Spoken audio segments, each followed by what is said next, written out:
Hey there, it's CJ Miller. I'm in Shreveport, Louisiana. Ah, we're across the Red River from beautiful Bossier City, Louisiana. Do come check us out. Lots of fun things to do.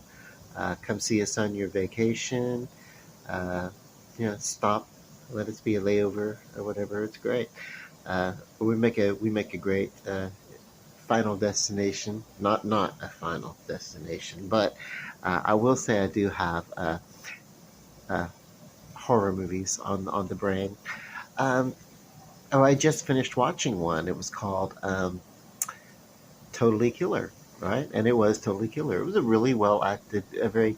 It's a satirical comedy uh, on the slasher genre that uh, proliferated the late '70s into the mid to late '80s, and then they sort of went out of fashion for a few years, and then of course Scream. Uh, Wes Craven did that in the early '90s and brought them back. Anyway, yeah. Uh, I really did not bother with the names of the actors or actresses or whatever. But here's the backstory. There are. I'll just set it up. I really won't spoil it too much. There were three murders that happened in 1987, uh, and I want to say it was on a Halloween. Uh, and then, yeah, it, they set that up. And then, of course, in the present time, um, one of the survivors is killed, you know, and her daughter uh,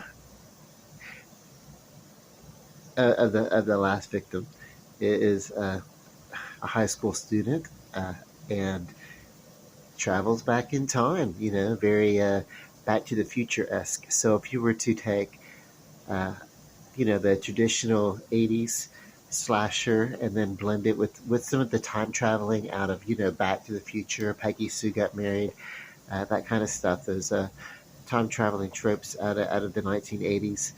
um, you would really that's what you would have in this movie. uh, it was very nostalgic, so someone from the 80s would like it. Especially is interesting to see how uh, these kids today, how they look back and they see the 80s. But this movie was pretty close to it. Um, it was, uh, I mean, it wasn't exact. I mean, there's uh, some, what can I say? It wasn't an exact replica of the 80s, but this was in 1987. And by that time, um, what was happening in the 1980s is that, of course, the hair was still big, but uh, the new wave was kind of, uh, uh, not new anymore. And it had given way to the romantic era. And even the Brat Pack had already, like, made their movies and had already peaked. Most of the what you would think of in the '80s, the John Hughes movies and everything, they would have already, you know, uh, they'd already be making like movies as adults. Uh, anyway, uh, what uh, what do I want to compare this movie to? I want to compare this movie to um, two other movies, one called Final Girl and one called Final Girls. Both of them are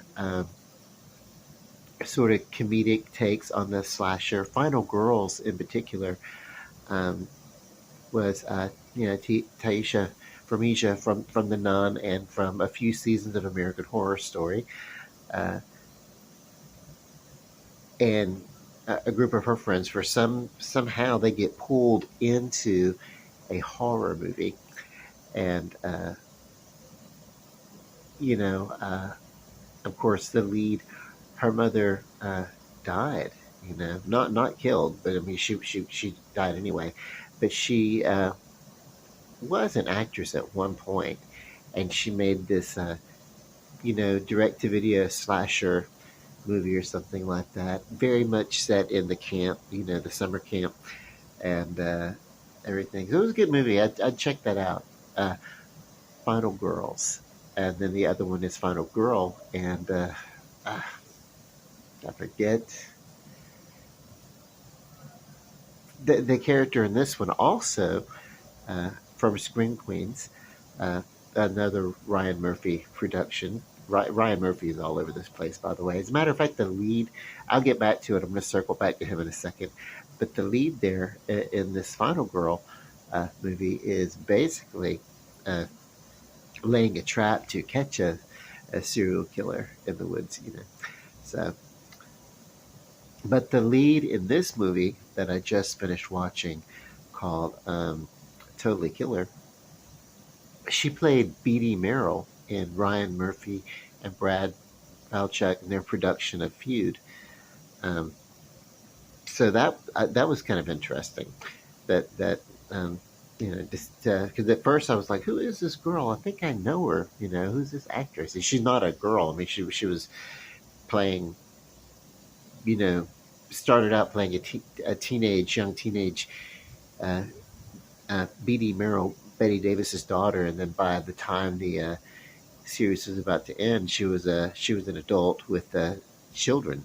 So uh, anyway, same actress. And then in this one, she's playing uh, I guess, a senior in high school or whatever. So, and she's selling it. She really is. So, um, yeah, a girl in her uh, mid to late 20s, possibly approaching 30, playing a high schooler. You know. Well, I mean, I looked stupidly young in high school when I was 17. Uh, yeah. So I don't know. I wish I, I wish I looked as young for my age now as I did back then. But anyway, it's a good movie. You should check it out. It streams. I watched it on Prime, um, and yeah, it was recently. It was a Blumhouse movie and streaming, and so it's being uh, juxtaposed or positioned to compared to the other big Blumhouse release, The Exorcist Believer. That at first people were like giving it a lot of that first couple of days they were just being kind of brutal with it. And I think now I'm seeing online, and especially when I look at the reviews from that movie, Believer, from you know movie attendees, coming out of the movie theater and the local reviews and stuff like the tempered with that. It's like, uh, yeah, it's the reviews are being kinder, and yeah, Bloomhouse is moving ahead with the other two uh, sequels in that trilogy. I think the biggest complaint really wasn't about the movie itself. It was just the fact that people uh, think that The Exorcist should have been a standalone movie and not become a franchise. But the fact is that it has been a franchise. We had Exorcist 2, we had um, The Exorcist 3 Legion, and people who are comparing this modern sequel to Legion are like, Legion is or Exorcist 3, whichever. Uh, um, but they're like, that's a great movie by comparison and everything. And I'd see, the thing is I went to see it. I went to see it on the night that it premiered, Exorcist Legion, and people walked out, and this was a full audience. Like, it wasn't like you go now and people wait, but this was a full audience. And uh, I remember I went with it was one of the last things that I did. The very next day I was gonna, or the next couple of days I was gonna go off into basic training. So I mean, I was young. I was like 18, when this movie came out. And yeah, what happened was we went to see it at the. I'm trying to remember the name of the movie theater. I know that it was. It maybe it was Quail Creek. Yeah. All these have like closed down and made. We used to have like two plexes and four plexes all over the city, and then we had like the $1 cinema basically with a Joy Cinema. It was all day long matinee prices and a dollar. I feel like my folks talking about going to the store with a dime and buying a loaf of bread and enough meat to make sandwiches to feed the family or something. But yeah, a dollar you could go and watch a movie. And then, of course, they really didn't care. You could watch a movie and then leave it and then walk right into the next showing. They did not care. You anyway, um, we hardly ever did that, though. We mostly went to see the movie that we wanted to see, and it was a kid hangout kind of thing. And so sometimes we'd go see like one part of a movie and then leave it and go into and run up and down and see other movies or whatever. So whatever, they didn't care as long as we weren't causing too much trouble. Um, but yeah, what am I? Oh yeah, so we went to see Exorcist 3 at Quell Creek, and it was a stacked audience because they were expecting the Exorcist type stuff, and they were pissed off because it wasn't really anything like The Exorcist, except for they kind of pulled in that final exorcism for uh, Father Morning came and did like an exorcism. They kind of like put his character in uh, during post development in some reshoots or whatever, and it was like because he wasn't part of the story, the novel. I read the novel. I read Legion before I read The Exorcist, and I read them both when I was like 13 or 14 years old. I remember seeing The Exorcist when I was 15, and it scared the hell out of me. But actually, just the thought of that movie scared the hell out of me because I first heard about it when I was about 6 or 7 years old, living as a little boy. So that's what it is. I was so young when I heard the story that it was like, oh my God. Not the devil coming at you, just the idea of, I don't know, being able to lose control or not be in control of your own person. So to have that concept at such a young age when I wasn't even making my own decisions yet. I was like, uh, first grade, second grade age kind of kid, and not having agency, not even knowing the word agency, which is self advocacy, but then just the idea that I could lose that before I even, I mean, it was a fundamental thing. Hey, nobody wants somebody making them do what you know what I mean. Nobody wants to be made to do whatever it is they wouldn't want to do, or to not be themselves anymore, or have part of themselves stolen or taken away, whatever. So yeah, that was just the thing that got me about that. But so this, yeah. And then today, when comparing The Exorcist Believer, which is, uh, if not the exact same pacing, and if it doesn't go to the exact, it doesn't go to the extremes that The Exorcist does. Uh, it wants to, but it doesn't let itself go there. So they do hold back a little bit. Um, I will say though, it was a good movie though. It's just that the things that were shocking in 1973, kids having like the worst, foulest mouths around or whatever. Well, we had really, we as kids, we knew all the words when I was a kid. We just didn't say them in front of our parents. It would, yeah, on the schoolyard, it's like, oh my God, I can't believe these kids know these words. But to talk like that in front of your parents, it would be like, oh my God. So anyway, yeah. Uh, what else? What else? What else? Yeah, so so a movie, Exorcist Believer today, which is almost, uh, it is a straight up demonic possession movie, but it's well done. but it's being panned in some circles by people who are saying it's not original. Well, no shit, because it's a sequel to a movie that came out in 1973, and it brings back some legacy characters and everything. So, you know, well, it is a good movie. It's just not to the level of The Exorcist, which is probably one of the best made movies that's come out of Hollywood. Uh, since Casa. I mean, it's up there with Casablanca, Citizen Kane, The Godfather. It's that quality, that level of, um, it's Streetcar Named Desire level. So my camera just stopped and stuttered. I don't know if it's going to finish the film or if it's starting a new video. So I'll have to delete this whole thing and start all over. But I don't know. We'll see. I will say that should you decide to see um, The Exorcist Believer, it's a good movie.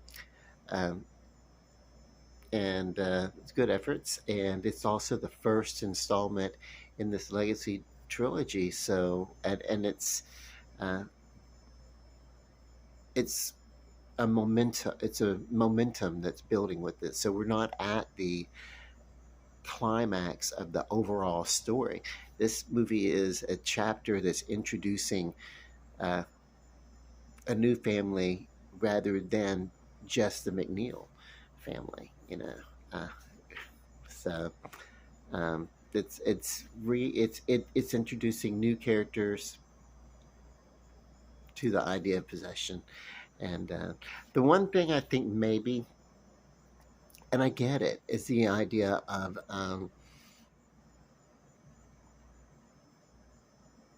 the exorcism being inspired from a world of many different faiths.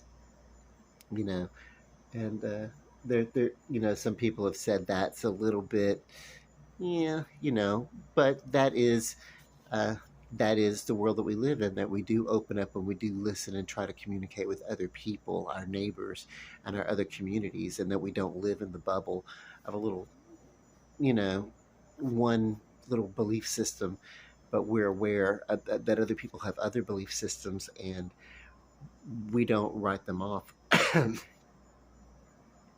And just to acknowledge that somebody else has their belief doesn't take away or deter or weaken our belief at all. You know, uh, so allowing somebody to believe as they do does not take away from yours, and that's in that sense, there's a bit of community that can be formed, and that's sort of the underlining uh, theme of this new The Exorcist Believer.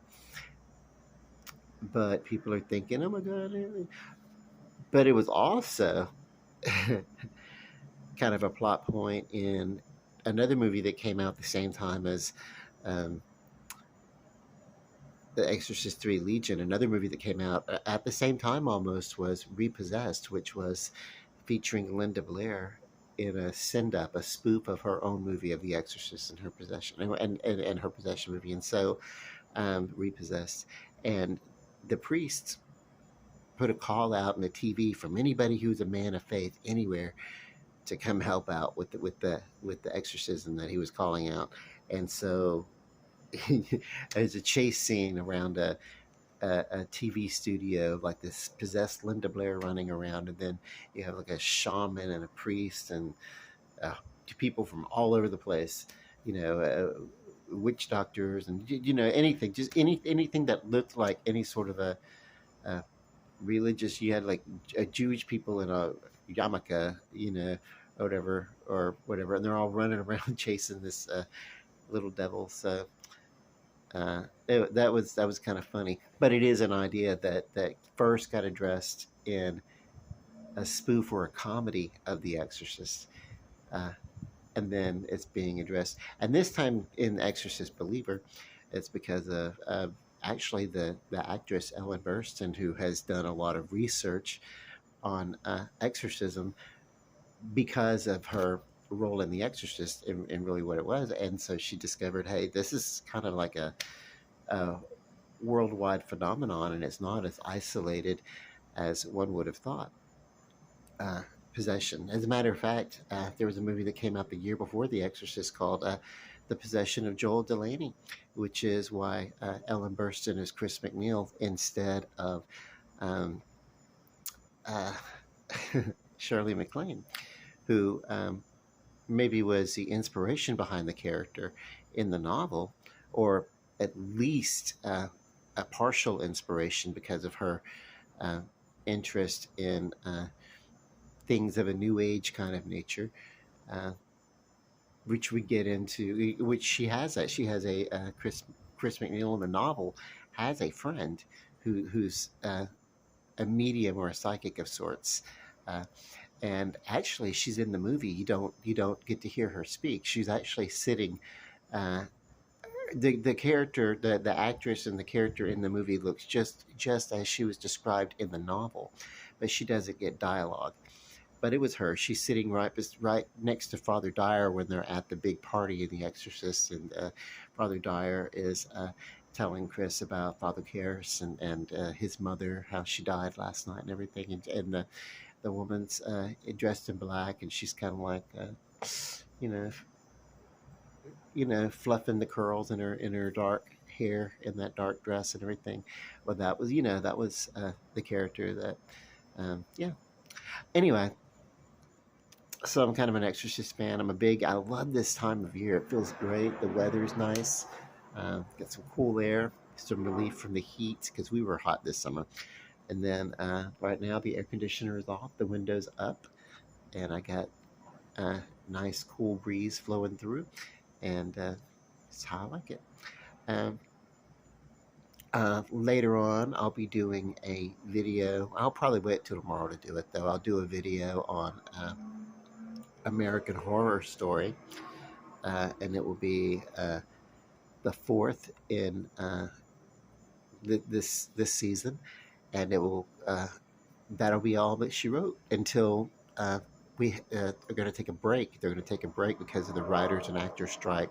Production was slowed down, so they're going to go back into production. They'll give us some more episodes later on, but I will be doing some more reviews on at the end of the month at when we get to Hulu's American Horror Stories. They're going to do a 4-episode Halloween special this year, and I think that maybe that's all that we're going to be getting. So I don't know. At least for a while. Um, the third season of Chucky is out. That's which was the Child's Play franchise, uh, but the studio kept the name, and the writer and producers of the original Child's Play, they kept the characters. So uh, yeah, and the TV series is so much better than that remake uh, that came out not long ago. The one that um, came out before Megan, and basically looked a lot like Megan, Chucky or the doll or whatever, the robot doll, which Megan is a girl. So, but other than that, I haven't seen Megan yet. I wasn't too interested in it. What else? What else? What else? Wednesday, Adam did a weird dance, and then Megan did a weird dance, and that's all I know. Uh, I don't know. I like scary movies. I like scary movies because they remind me of when I was a little kid. We went to see them. Uh, we always excited to sneak them. It was kind of like a guilty pleasure to be able to watch a scary movie, horror movie, or something. We called them horror movies, and then of course later on, Scream came out, and it's like, "What's your favorite scary movie?" And so it became popular to call them scary movies.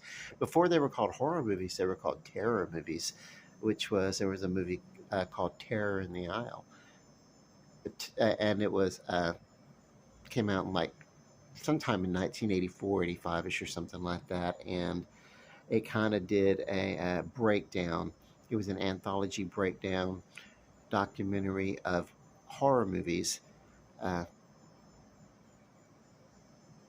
and that was cool. There was another one called Hollywood Ghost Stories that was really great. It talked about you know, and this honestly, before I saw the movie The Exorcist, these couple of movies they were the ones that I actually got familiar with the movie, um,